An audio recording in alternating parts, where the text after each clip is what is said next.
Well, the hurricane's over. Time to do a little maintenance on the generator and change the oil and plugs and filter. So, gotta warm it up first. Turn that on, pull that choke out, and give her a start.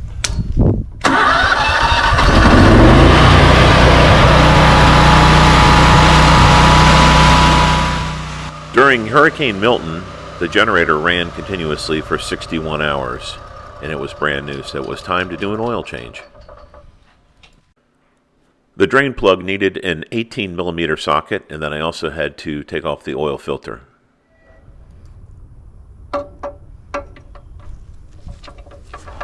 Apparently, everything on this generator was put together with an impact wrench run by a child.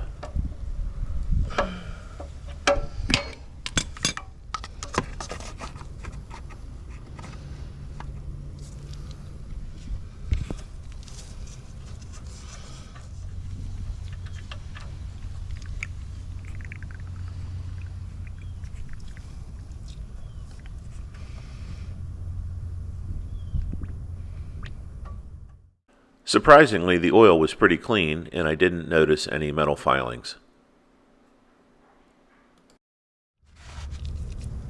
I took this opportunity to wipe everything down and just look it over to make sure that there were no leaks or anything that looked like it needed attention. Everything looked pretty good.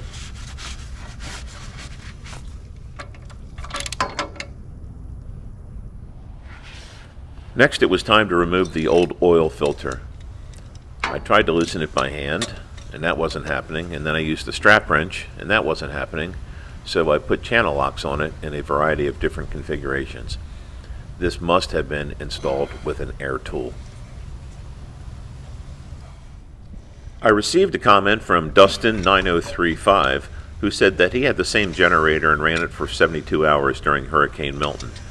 He recommended changing the spark plugs out and then also changing the oil filter with something that we had heard of.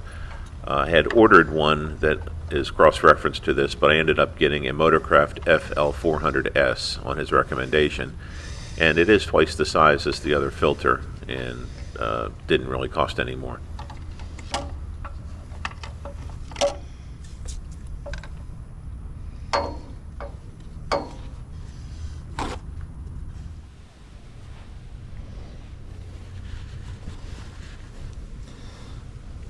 This little baby filter was put on by a small Asian child with an air wrench.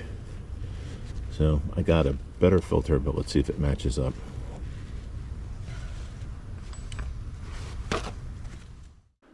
Here's the Motorcraft FL400S filter. I bought it at O'Reilly's Auto Parts in Northport, Florida, and it was $12.59. You can see it's twice the size, so I'm guessing it will have some more filtering ability, and the footprint is the same, so it was able to mount right up to where the existing filter went. Whenever you're putting on a new filter, always make sure to take a little bit of oil and put it on the rubber gasket to keep it from sticking. And then when I put it on kind of firmly, but I always just do it hand tight because I just wanted to make sure it wasn't going to leak, but if you put it on with a wrench, you'll never get it off. Kind of like the old one was. This is the part where I drive my jet mechanic friend crazy by not using something to measure the torque. I'm just using my internal torque wrench, which puts it just about there. And that should be fine. Next, it was time to take a look at the plugs.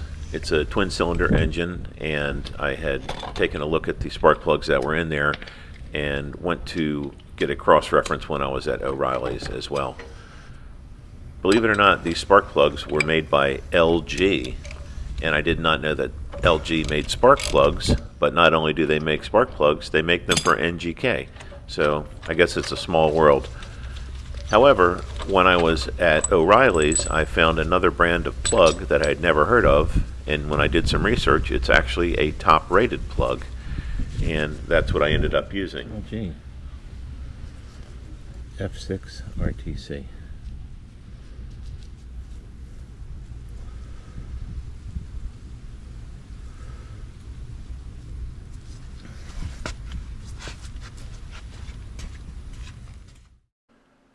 Here's the brand of plug I was talking about. It's called E3, and I guess maybe people have heard of them before. I hadn't, but apparently they're popular in the racing world as well, and they have kind of some patented type of an electrode that makes a fatter spark or something. Anyway, I did some research, being as I had never heard of them before, and they were highly rated. I ended up paying $5.84 each and bought two of them. And the plugs that came out of the generator were gapped at 28 thousandths, so I just matched that same gap. The person that had given me the comments earlier about having the same generator also had noted make sure that the gap is wide enough, because I think he had a problem with his plugs fouling. So I just kept them at 28 thousandths, and hopefully it'll work. They are guaranteed for life.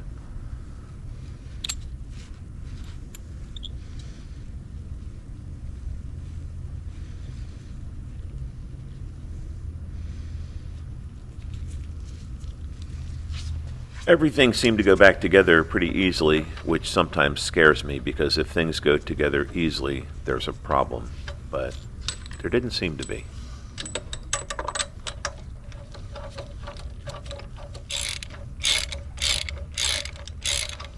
Once again, I used my internal torque wrench, this time calibrated for spark plugs. Let's check the other side.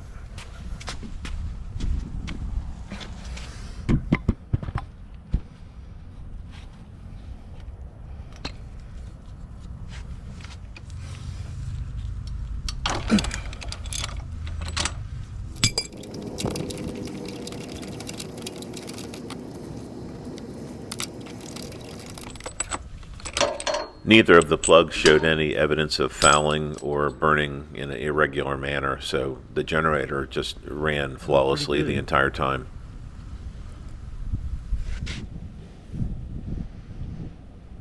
$28 thousandths.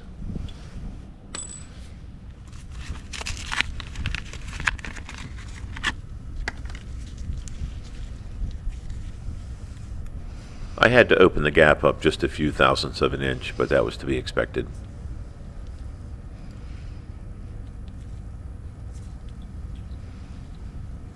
$28 thousandths.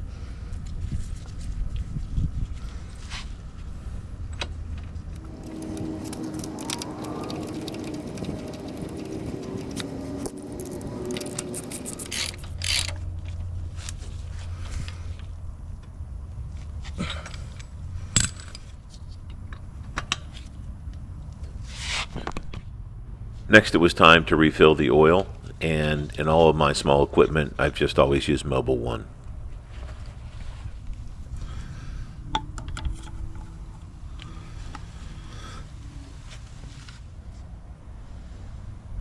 The funnel I had for this was kind of small, so I had to fill and stop and check the level several times to make sure I didn't overfill it.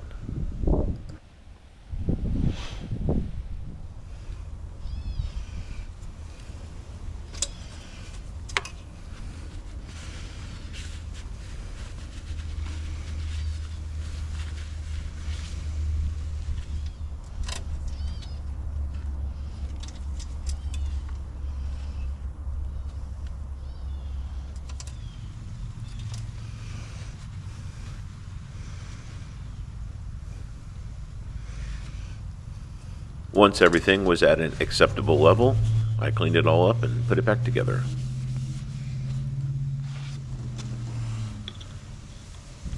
Next, it was time for the moment of truth.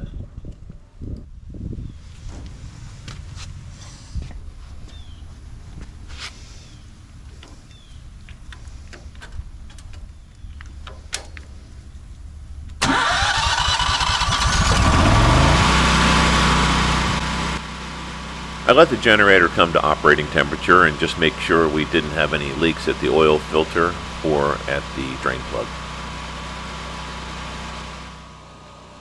The multifunction meter displays various types of information, but here it's showing how many hours the generator has run in its lifetime, and the next one is since the last time it was started, which has been 1 minute.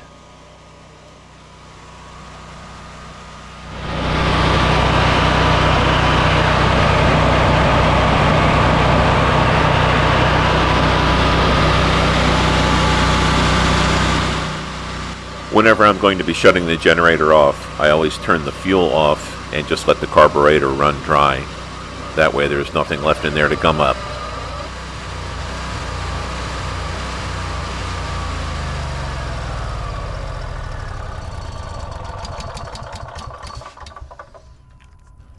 Also, don't forget to turn off the ignition switch or you'll run the battery down.